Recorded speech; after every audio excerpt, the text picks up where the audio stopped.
On March 28, 19, I experienced what I now know to have been a STEMI heart attack.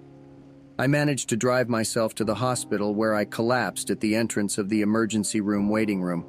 I was found loaded onto a gurney and whisked to what I now know was the cardiac catheter lab. I was in and out of consciousness and struggling to breathe. A squad of healthcare professionals surrounded me and various members took turns leaning over me to yell instructions and questions. Being unable to breathe, I was unable to speak.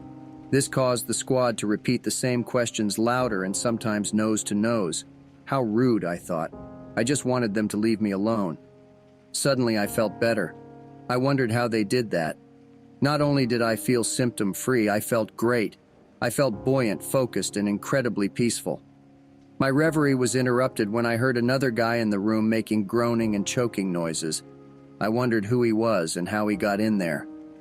I decided to have a closer look as I was mainly interested as to whether they were rudely yelling at him as they had been at me. I approached and looked over their shoulders, and sure enough, they were nose to nose with him yelling, "Mr. X, my name.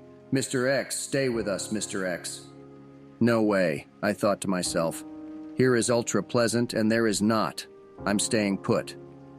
It took me some time to figure out that if Mr. X was lying on that treatment table about 30 feet away, then who was having these thoughts and perceptions? The idea that I already had died crossed my mind. I realized that my internal dialogue was occurring in grammatically correct English, and that I was able to have thoughts, deductions, and decisions. I concluded that my brain's executive functions were intact. I decided to test my short-term memory.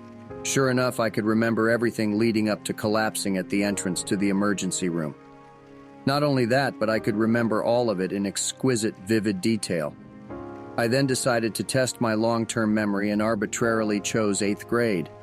Immediately, I was furnished a rush of detailed memories. The sharpness and vividness of those memories quickly overwhelmed me.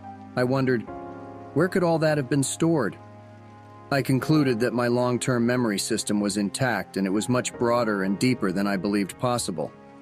I began to get lost in the peaceful feeling I was experiencing. It was the peace which surpassed all understanding, and I wanted or needed nothing more ever. I don't know how long I remained in this state, but I eventually decided to do a little exploring. Immediately, I found myself standing on a short grass prairie and gazing at the horizon. There were no trees, no roads, no animals, or any fences. It was just me and the endless prairie. As I studied the scene, I realized that out on the horizon was a black, cylindrical, horizontal cloud skimming along the surface of the land. It stretched out of sight in both directions.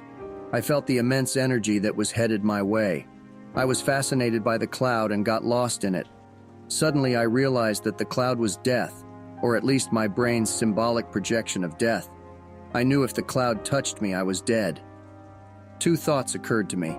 The first was that I couldn't understand why I still felt totally relaxed and peaceful. Shouldn't I be feeling pain, fear, or panic? A voice inside my head said no. The second thought was, shouldn't I be inventorying regrets and having a life review? Again, the voice inside my head said, no need, you do a lot of that back in the world. And that was that. I turned my attention back to the cloud and was surprised to see that it had gotten much closer. It wasn't touching me yet, but with a running start, I could spit into it. I tried to form a thought, but was utterly unable to do so. I took this as a sign that physical death was imminent. I felt myself entering the gravitational pull of the black cloud. At that instant, I heard a voice from behind me just over my right shoulder. The voice said, "Where's the tunnel of light? Where are the loving dead relatives beckoning you forth? Where are the angels of light urging you to fear not and be of good cheer?" The voice was companionate, affectionate, and light-hearted. At that instant, I could breathe. I knew with certainty that I would live. I re-inhabited my body with a thud, a development one would think that would cause great jubilation. It did not. My first thought was, this thing feels like it's made of wet concrete. It must weigh a ton. I'll never be able to move it. How does anyone do it? Then I went unconscious for an indeterminate length of time and awoke amidst all kinds of electrodes and beeping equipment. The nurse happily informed me that I was a lucky man, that I had just survived a STEMI heart attack. My recovery produced some amusing anecdotes but was surprisingly easy. As is suggested by the above, I had some prior information on NDEs because I had read several NDE accounts back in the 1970s. I never floated, I never entered a tunnel of light, and I was never melted by the overwhelming awe and unity of the universe. The afterlife and the experience of consciousness without corporality seem like givens.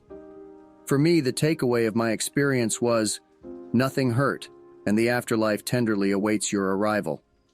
This story was shared by Jeff L. and happened in 2019.